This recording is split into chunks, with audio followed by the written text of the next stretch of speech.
ఎన్నికల్లో ఓటమిపై వైసీపీ అగ్రస్థాయి నేతలు అంతర్మథనం చేసుకుంటున్నారు. ఓటమికి గల కారణాలపై విశ్లేషించుకుంటున్నారు. సీఎం జగన్ అధికారులు తమ మాట వినుంటే గెలిచేవాళ్లమని పాణ్యం మాజీ ఎమ్మెల్యే కాటసాని రాంభూపాల్ రెడ్డి వ్యాఖ్యానించారు. వైసీపీ ఓటమికి ల్యాండ్ టైటిలింగ్ యాక్ట్ ఓ కారణమని, రైతుల భూములు లాక్కుంటామని టీడీపీ ఎక్కువగా ప్రచారం చేసిందని తెలిపారు. దీంతో 10 రోజుల్లోనే సీన్ మొత్తం మారిపోయిందని వివరించారు. ఇసుక పాలసీ కూడా తమకు నష్టం కలిగించిందన్నారు కాటసాని.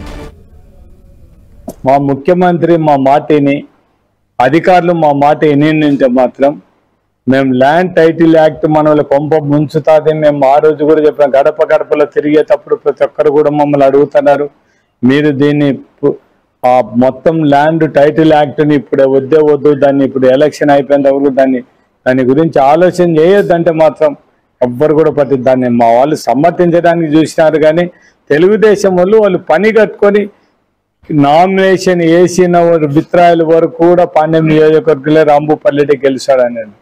కేవలం ఈ వారం రోజులు మొత్తం 10 రోజులలో మొత్తం సీన్ మొత్తం ఈ ల్యాండ్ టైటిలింగ్ లో ఒకటి బాగా దెబ్బపడింది మాకు. మేము మా చేతులారుగా మమ్మల్ని ఎవరు ఓడగొట్టలే. మేము కొన్ని తప్పుదారులు చేయడం వల్లనే మేము ఓడిపోయినాం తప్ప ఏదో వల్ల. దాంతోపాటు ఇసుక పాలసీ ఒకటి కూడా మాకు అది ఒక పెద్ద మైనస్.